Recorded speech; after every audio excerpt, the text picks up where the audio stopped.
Ethiopia.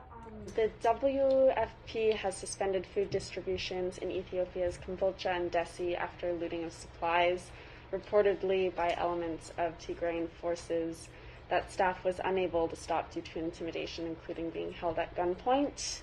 And 3 WFP trucks were also commandeered this week. Do you have a reaction to that? And these incidents have happened despite repeated calls from the U.S.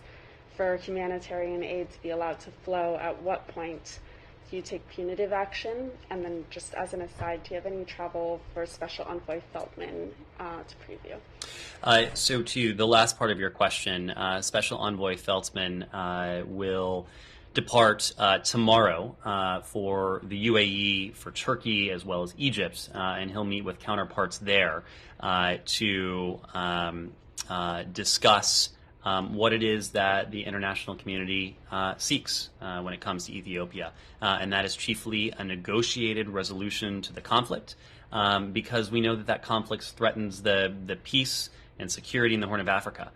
We've said before that there's no military solution to the conflict in Ethiopia. Our goal in all of this, and this is the goal that Special Envoy Feltman is leaving to pursue, is to support diplomacy as the first, last, and the only option to achieve a cessation of hostilities, as the only option to end the human rights abuses that have been ongoing, and to engage the parties so that they in turn engage in negotiations without preconditions, and importantly to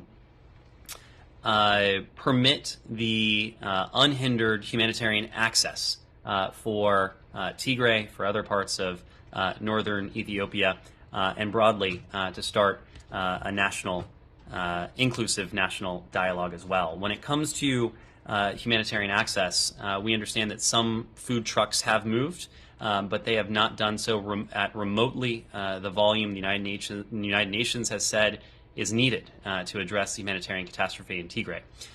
We believe the government of Ethiopia must allow unhindered access for life-saving humanitarian assistance to reach all those in need in Tigray and across Ethiopia, and that's regardless of ethnicity.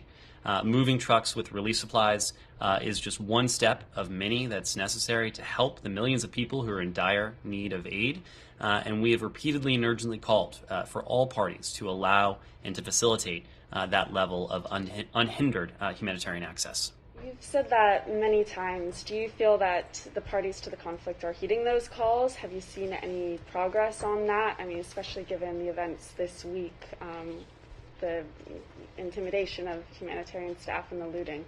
Well, as I said, we have seen the movement of some trucks, but we need to see more. And it is not so much what we need to see, it is what the people of Tigray, of northern Ethiopia themselves need, given the dire humanitarian situation that they're in. So that is why Special Envoy Feltman and others in this building and across the interagency are remaining focused on this. We know that the humanitarian catastrophe that is ongoing now in Tigray and northern Ethiopia, it is an absolute priority, and it is part and parcel of the conflict, of the situation that we are seeking to, in conjunction with our partners in the African Union, with other regional partners, to find a way out of. And we continue to believe that the way out of this conflict is through a negotiated resolution. And we continue to encourage the parties to engage in negotiations without preconditions to that end.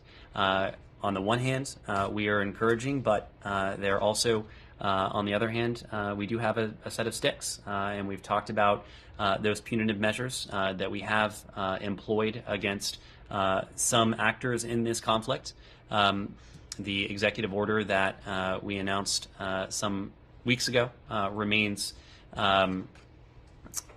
viable. It is an order that we can use to target those beyond the Eritreans, whom we've already targeted under this authority.